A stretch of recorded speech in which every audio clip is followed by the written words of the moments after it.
As I've said about so many other things, these pieces always have a story.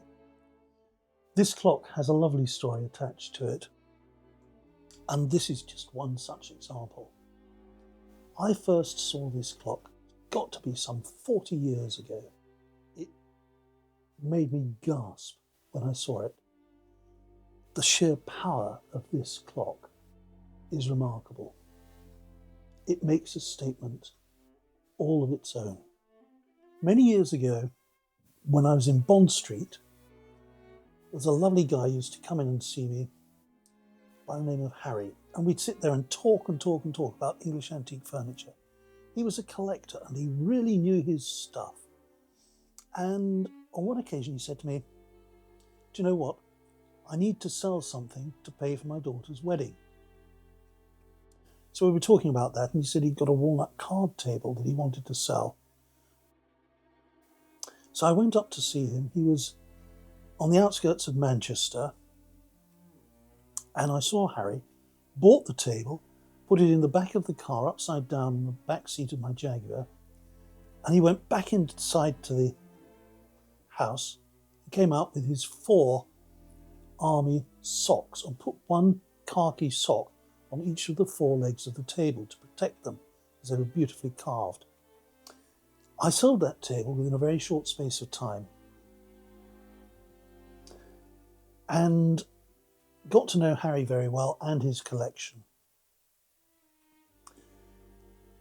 A little while ago, I had a phone call from his daughter, the one whose wedding I'd paid for, saying that sadly her father, Harry, had passed away.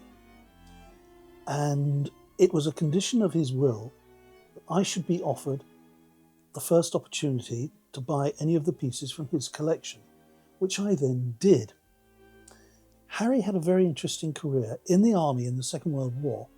He was apparently the most decorated and the most senior sniper in the Allied forces and was parachuted in all over the place to do his best. This clock was part of his collection. It's by Bolton of Wigan, and it's signed there, and it has these wonderful finials on top.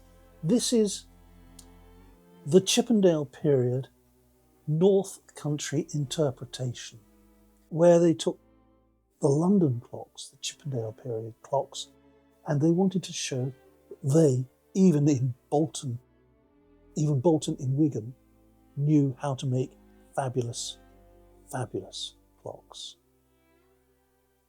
And this, and the story behind it, are part of the culture of being an antique dealer and why we all love it so much. And you've got the shaping up at the top, you've got the inlay, you've got the ovals, you've got all the inlay and cross-banding going all the way through the case, the clustered columns coming down on the sides. Again, the same inlay on the base, the oval, the cross-banding. OG bracket feet. There isn't a part of this clock that hasn't got some iconography about it. And then you see, in the arch it says, "He appointed the moon for seasons," and you've got the lunar calendar there. So this might have been made for a merchant or someone for whom it was important to know what the moon was doing, because that regulated the tides. So a merchant would be able to see when his ships could come in and out of harbour. It also has the subsidiary gold hand there, that is the calendar, the normal calendar, and then the hour and the minute hand as well. Beautifully inscribed here with foliate decoration on the centre dial. You'll see it says here, "Time is valuable" on the inscriptions there, with these elaborate Rococo spandrels. This is a clock that is truly remarkable.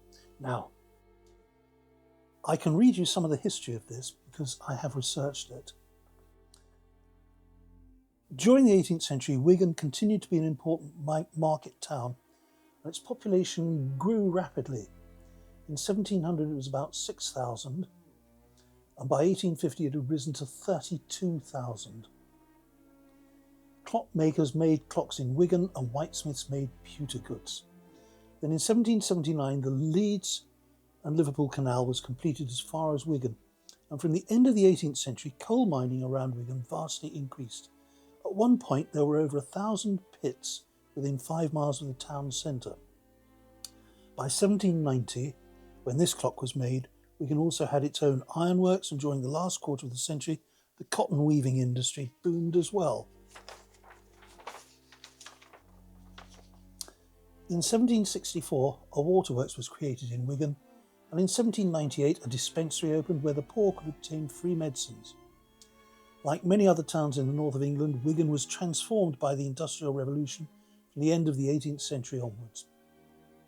Wigan had always been a clockmaking centre, and all the wealth and industry rushing into this area helped to sustain this.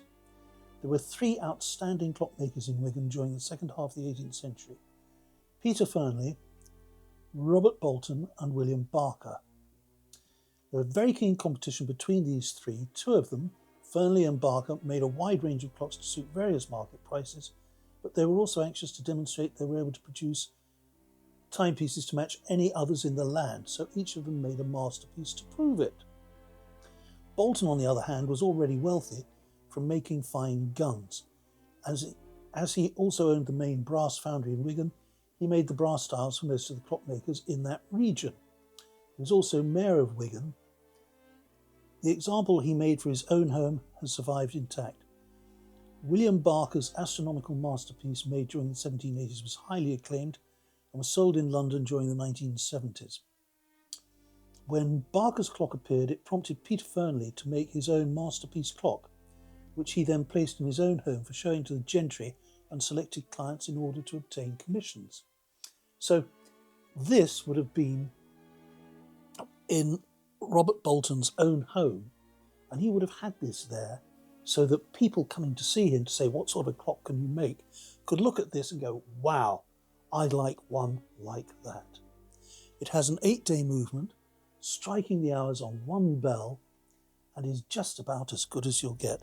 The Fernley clock, Peter Fernley's masterpiece, I had some 20 years ago, and they are both outstanding examples of North Country clocks. When you look at this, everything down to the Gothic arches here, the triple arch on this trunk door, the wonderful flame figuring, the different cross bandings, the checker banding, everything about this is just extraordinary. It's the very epitome of the finest North Country Longcase clocks. Made in about 1790. Further details are on my website at wrharvey.com, where you can also sign up for my e-newsletter that is published regularly. This is a tour de force. Thank you.